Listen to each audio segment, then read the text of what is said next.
Hi guys, so yes, I'm back with a Doctor Who review. So if any of you have been watching my channel for a long time, you will know I am a huge Whovian. I've been a massive Doctor Who fan all the way back when Doctor Who got started again under Christopher Eccleston in 2005. I did extensive reviews on Jodie Whittaker's run as the Doctor back from her seasons. And yes, we've been waiting a year for the 60th anniversary specials. The hype was huge going into these three. You know, it's been a long year wait since Jodie Whittaker's final episode last year. And David Tennant popped back up, like, what the hell? And then, yeah, it was announced for the 60th anniversary of the show in 2023. We will be getting 3 anniversaries commemorating the 60th anniversary of Doctor Who with David Tennant as the 14th Doctor. Yes, he's not back as the 10th Doctor. Yes, back as the 14th Doctor. And the hype was huge coming back for these 3 specials. Like, oh my God, David Tennant's back, oh my God. And yeah, everyone has their opinion on the Jodie Whittaker run of the show.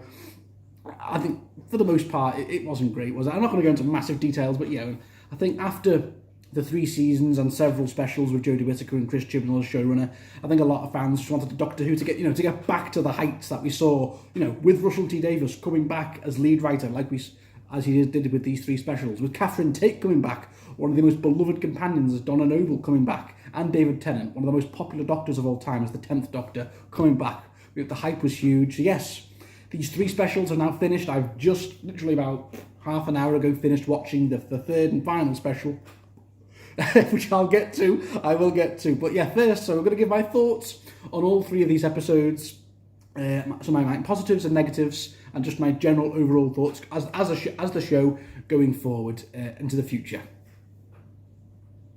So the first of these 3 specials we got was the Star Beast. Yes, let's talk about this. So yeah, before I get started, Catherine Tate and David Tennant, absolutely incredible. They even though they're both, I think, in their 50s now, David Tennant's first come back fit. When did he leave the Doctor? It was 2010 when he left in End of Time, very beginning of 2010. But of course, he did come back for the 50th anniversary specials 10 years ago as the 10th Doctor. But yeah, he's back here, and yeah, he's great. He's aged like a fine wine. He's still got it, absolutely. And yeah, this is the 14th Doctor, and he does play him differently. I was a bit worried he was just literally going to play an older version of the 10th Doctor, but no, I think he definitely does change a few things around. This does feel like a different Doctor, with traits of the 10th Doctor, but yeah, I think he does play him a bit differently this time round, a bit more worn down, just a few more different characteristics from the 10th Doctor. And of course, Catherine Tate, was great to see her back.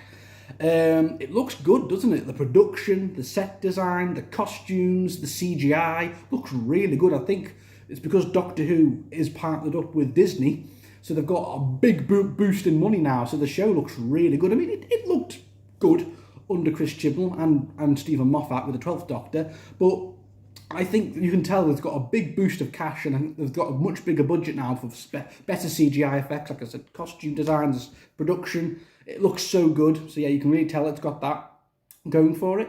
I love the new intro, the new theme. It looks really, really good, like the spinning through the vortex with all the clouds. Like, I wasn't a massive fan of Jodie Whittaker's it was cool, but I just felt it was missing something. But we're back in the vortex, and it was great. Seeing David Tennant's name back up and Russell T Davies as lead writer, it was just great, man. I thought the Meep, the little Furby thing, was cool, voiced by Miriam Margolyes. With the Wrath Warriors, and I like the little twist, when the Meep becomes evil in the second half of the episode, and like, oh, to hell with this, the Meep is actually the bad guy, and the Wrath Warriors are the good guys. I like the little switch there, and I thought the Meep was cool. Seeing other older characters too, Sean Temple, he was only in End of Time, I think, but he was cool because he's Donna's husband. I liked seeing Donna's daughter, Rose, cool to see her. She's transgender, I believe, and first transgender actor on the show as well, playing obviously a transgender character in Rose, because I believe in the show she transitions from a man to a woman. So it's cool seeing that bit of representation in the show, even though it does get a bit heavy-handed in some areas, which I'll get to, but it was cool nonetheless. Yeah, I said Sylvia and Sean, was cool to see them. I love the new TARDIS interior. When it first opens, and it's gone back to like that classic Who vibe from the first the first three Doctors, where they had that classic white interior TARDIS, but it's bigger. I like it. I'm not gonna lie, I wasn't a big fan of Jodie Whittaker's TARDIS. It was too dark. It looked like a bloody beehive. But I love this new TARDIS interior. It's big, it's white, it's bold, and I love how it changes colours when the TARDIS is going. And really like the new TARDIS. So yeah, those are my positives for the Star Beast. There were a few negatives though, which I'll get. The Meta Crisis stuff with Donna. I didn't like how they resolved that. I thought it was too rushed, in my opinion. Like it needed a. This was a big plot point, because if Donna ever remembers the Doctor, her mind will burn, she will die. And yeah, the Doctor brings her back so they can destroy the Meep's ship, because she needs her knowledge back to destroy the other side of the Meep's ship. And she's like, binary, like, when my binary, oh, it was so sad. But, I mean, you think Donna dies, but then, no, she just wakes back up, because, explain this to me, any fellow Whovians, that because of Donna's transgender daughter, she's non-binary. It didn't go down. It just absorbed into her. I don't know how. Yeah, and it just, yeah. They just tear down David Tennant's Doctor, going, "Shame you're not the one anymore," because she would have understood. I'm like, this is something a male Time Lord would never have understood. And they go, "Just let it go." And I was like, what? Who wrote that line? Was it Russell T? Come on, man, come on. That was such cringe. And yeah, so Donna's fine, and the Meta Crisis stuff, which I thought was a really cool plot line of how they wrote off Donna as a companion at the end of season 4. Nah, done. Yeah. So yeah, there was a few little nitpicks, but yeah, the Star Beast was definitely a solid episode. I did enjoy it. It wasn't like amazing top tier Who, but I did enjoy it. The Star Beast. Then on to last week's episode with the Wild Blue Yonder, and this was good. These first two episodes were just good. They weren't like a massive return to form that I kind of hoped these 60th anniversary specials would be after three effing seasons with Chibnall. But they still were definitely good episodes. So yeah, anyway, Wild Blue Yonder. Obviously, they get Donna pours coffee on the TARDIS, and they just get sent to this ship on the very edge of the universe, like next to the void. It's got like a creepy, eerie setting. It's, of course, they're the only two on the spaceship. I thought the villains were good in this episode. They're like copying the Doctor and Donna. Like, my arms are too long. My arms are too long. And they've got like massive arms. Like, they're copying them. It's like, they kind of reminded me of the villain from Midnight in season 4. It's like copies, and then it learns and learns, becomes more intelligent as it goes along, the more it copies you. These villains were very similar, and I loved the acting. The special effects, very good in this episode too, with the massive hands, and when they got bigger and bigger, chasing the Doctor and Donna through like the spaceship. That was cool. David Tennant's performance in this episode was, oh man, like I said, he's in his 50s now. He's getting on a bit, David Tennant, but he's aged like a fine wine. He's still a top-notch actor. I'm acting like he's done nothing since Doctor Who. You know, you Jessica Jones and Good Omens and many more. The guy's an incredible actor. But anyway, his performance in this episode was amazing. Like there's a scene where he just he gets like humiliated by the copy version of Donna, and he's like in a corridor going like whacking a wall, and I was like, fucking hell, like amazing acting. And like, so yeah, I will say that from David Tennant.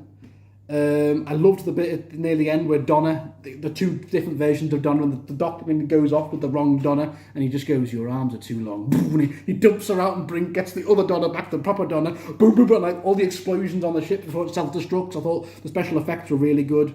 And I've got to mention at the very end of the episode, Wilfred Mott. Oh, Bernard Cribbins is back as Wilfred Mott. It's only a cameo though, he only has a few lines. It's in the very end of the scene, but the Doctor goes, "Well, hello, my old soldier," and he gives him a hug. I was like, oh. It was so good to see Bernard Cribbins back as Wilf, like one of my favourite companions. And I mean, if you want to call him a companion, he was only a companion for David Tennant's 2 finales, End of Time Part 1 and Part 2, but he was so good. He was so good. So that lovely little cameo from Bernard Cribbins. Sucks that he passed away before he could film more scenes. I think they had 1-2 more scenes for him in the final episode, but I believe he passed away. Well, of course, I believe we all knew when he passed away, very sadly, so he couldn't do more scenes, so they put on like a stunt double, didn't they, in the next episode. But anyway, so yeah, Wild Blue Yonder was solid too. A few little things I didn't like though. They mentioned the Flux and the Timeless Child stuff. It got briefly mentioned, and I was like, I don't want reminders of Jodie Whittaker and Chris Chibnall's era. Just move on. But obviously, it's here to stay. Russell T Davies is like, no, F you guys. Timeless child stuff staying in, because Donna says to the Doctor, but you're not from Gallifrey. You don't know where you're from. And then they mentioned the Flux, Jodie Whittaker's last season, which it was fine, the Flux, but I don't want to be reminded about it, really? And then the Doctor's like, it destroyed half the universe. It was my fault. And I was like, So, anyway. And it did feel like a bit of a filler episode, like you'd see in like a 10-episode season. Like, it felt like an episode 4 or an episode 5, just to kill some time. Like, I don't want to be watching a filler episode in the 60th anniversary specials for Doctor Who. I want every single one of these specials to feel like a big, massive episode. And this, it did feel a little bit inconsequential in a filler episode, as fun as it was. So yeah, that's Wild Bill Yonder. So 2 solid episodes with a few little nitpicks, but 2 very solid episodes. Incredible acting from David Tennant and Catherine Tate. But then on to The Giggle, which I've, like I said, just finished, which just aired today. The final of these 3 episodes, these 3 specials. Wow! This is like the main talking point. Wow! So good! I loved it. I loved it, man. This was by far the best episode of these 3 specials, The Giggle. Loved it, man. So yes, we saw from the trailers, yes, that the Toymaker is back, a villain from all the way back from the first Doctor's days. Of course, a very powerful, like, celestial being who makes and crafts these games. And the first Doctor did beat him, but now he's back all these years later.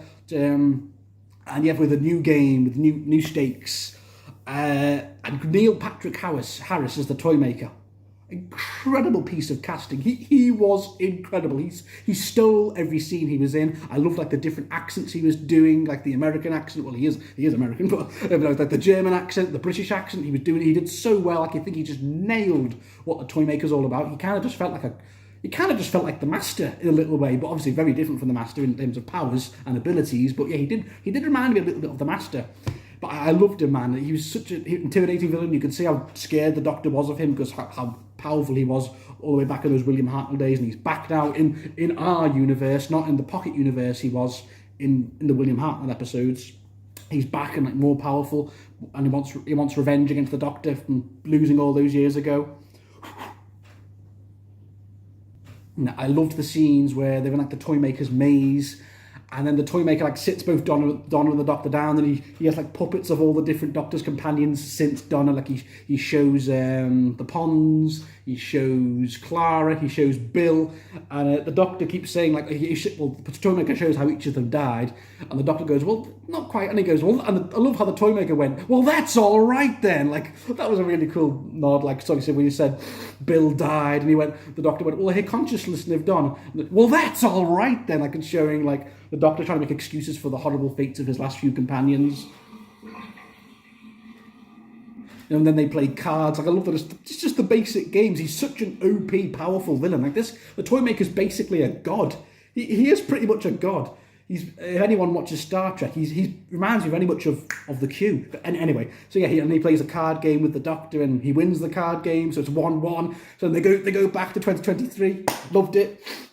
And before I get to the big talking point, I've got to talk about Kate Lethbridge-Stewart making her return. I love her. She's great. She was in the 50th anniversary special alongside Matt Smith and David Tennant and John Hurt, and now she's back in the 60th. And of course, since then she's had adventures with the 11th Doctor, the 12th Doctor, the 13th Doctor, and of course now she's 14th Doctor and 15th Doctor. We'll get there with in these specials. So yeah, Mel. I was going to mention Mel. I believe she was a 7th Doctor companion, or 6th or 7th, one of the two. I'm not amazing with Classic Who, but I do know who Mel was.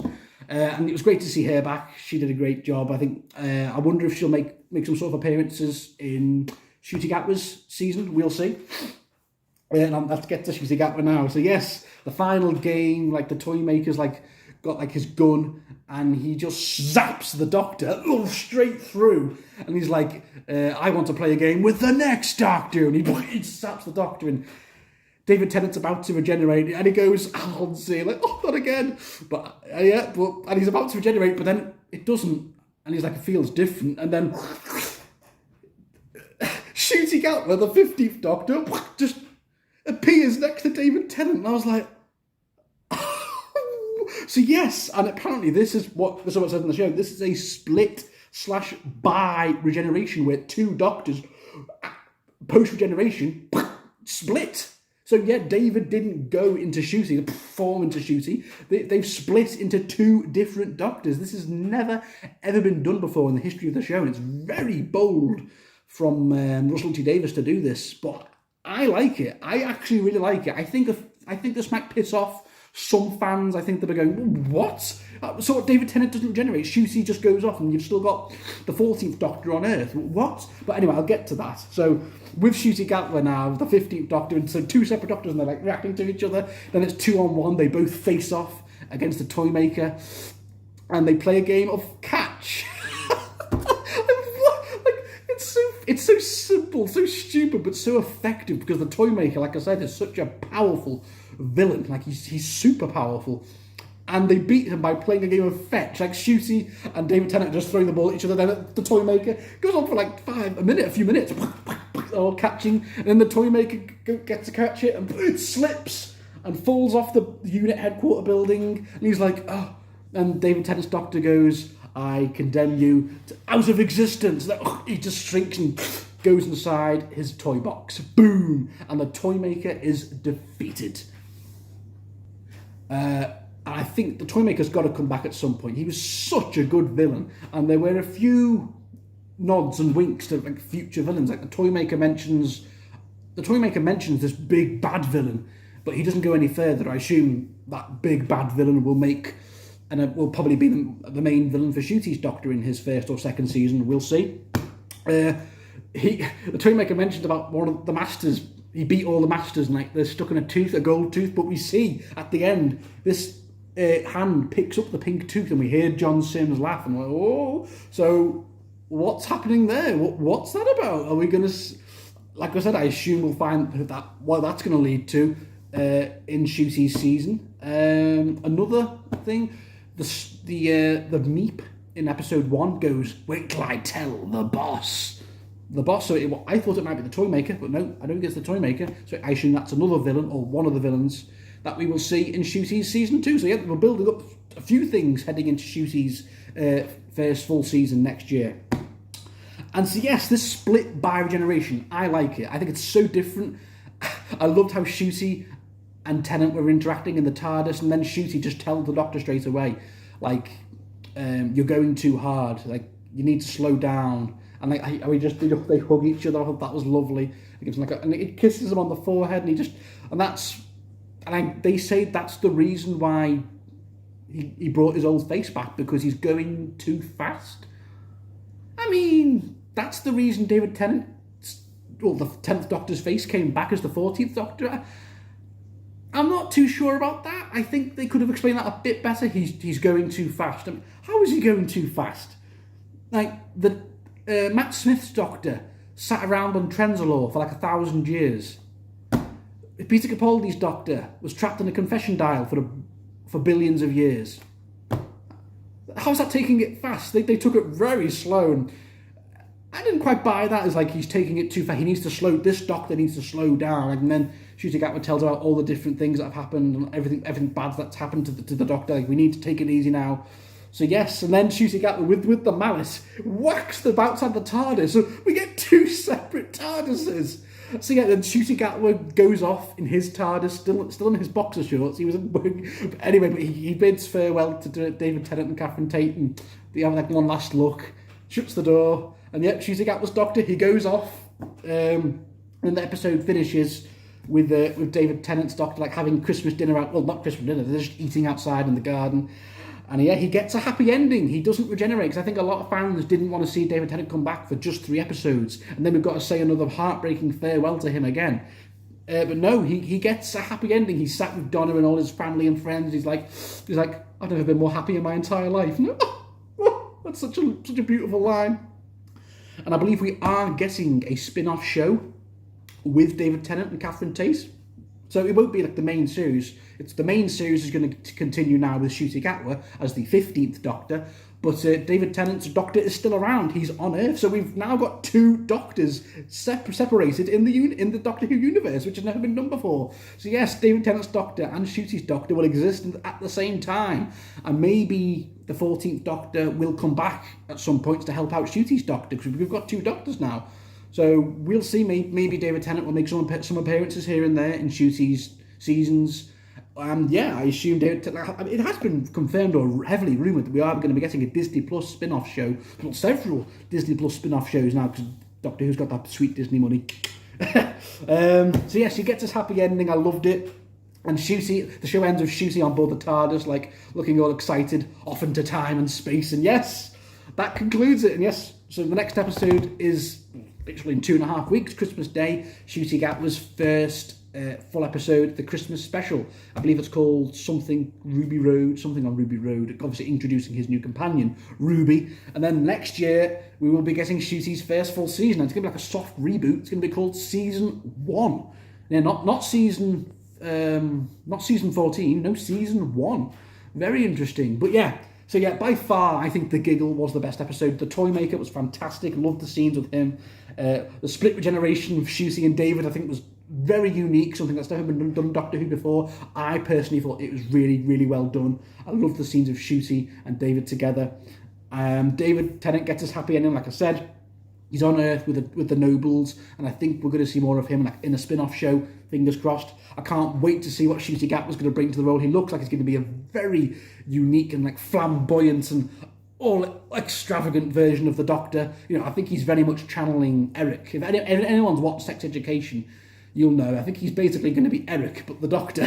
So we'll see. I mean, I saw the trailer for his Christmas special, and he's dancing in a nightclub like this. I'm like, bloody hell, he's going to be a very extravagant, flamboyant Doctor, and I'm all here for it. I think Ncuti Gatwa's going to be an incredible Doctor. They've already started filming his second season, so they're wasting no time, so I can't wait. Now, my only nitpicks with The Giggle, they've got nitpicks here, I think it should have been a two-parter. I think it was a bit condensed in. The episode was only about an hour and 5 minutes. It was a bit condensed in. I think this really should have been a two-parter. Like the Toymaker, such a cool villain, and I think he deserved more than just a 50 or 1 hour special. I think we should have got a two-parter, a massive cliffhanger with like the Toymaker's like, obviously with his plan to make everyone crazy on Earth, everyone's laughing and saying yes, and like with the whole laughter and all that. Like it ends with that, boom. And then, oh my God, what are they going to do? And then obviously there's part 2 next week. I think that would have been a bit better, but never mind. And I do think the Toymaker did get beat a bit too easily. He loses in the game of catch, but I kind of guess that is the point, because the only way to beat the Toymaker is at a game. He's basically unbeatable, immortal. The only way to beat him is at his own game, as the first Doctor said. The mind is immortal, and so is the Toymaker. So yes, I do think the Toymaker should come back at some point, because he's such a cool villain. Neil Patrick Harris did an amazing job. So I'd love to see the Toymaker come back maybe in a season or two, maybe as a villain for Ncuti. We'll see. But yeah, guys, so that's my review of all 3 episodes. I'm going to talk about The Giggle for the main part, because I think that was by far the best episode. So yes, Star Beast and Wild Blue Yonder were solid. Not amazing episodes, but just very solid episodes. And I was wondering, when's it going to get really good? And then The Giggle, which I thought was by far the best episode, really, really good. So adventurous, so bold, an amazing villain, and we get a happy ending. And I'm really looking forward to seeing what they're going to do with Ncuti's Doctor. Really looking forward to his Doctor. So yeah, guys, what's been your thoughts? Fellow Whovians, comment below. Did you enjoy these 3 specials? What are your thoughts on the split by regeneration with 2 separate Doctors, 2 separate TARDISes? What's your thoughts? Oh, one question, actually. So when David Tennant's Doctor does regenerate, what happens then? Are we going to get a 14th and a half Doctor? Or can't he regenerate again now? Is he just going to die of old age? But he's still the Doctor, he's still a Time Lord. So yeah, what happens when the 14th Doctor does inevitably die and regenerates? What happens then? Are we going to get I don't know, maybe he can't regenerate again. He's already regenerated into Ncuti, so he's just going to die of old age, the 14th Doctor. We'll see. But yeah, guys, what were your thoughts on these 3 specials? Comment below. On the whole, I I really did like them. Like I said, the giggle was by far the best episode, and I'm really, really looking forward to seeing what they're going to do in the future. Well, we know 2.5 weeks time, we're going to see Ncuti's first full episode in his Christmas special, and then on to his first full season next year. I can't wait. Can't wait, guys. So yeah, the future of Doctor Who is looking very bright. So yes, with Russell T Davies back, and Ncuti Gatwa now back in the lead as the 15th Doctor, and David Tennant is still around as the 14th Doctor with Donna, for I assume for his little spin-off show. We'll see. So yeah, guys, what were your thoughts on these 60th anniversary specials? Comment below. Oh, one of them, I completely forgot, one of a nitpick, no Doctors. Like, I really thought we were going to get some cameos from Peter Capaldi, Matt Smith, Eccleston.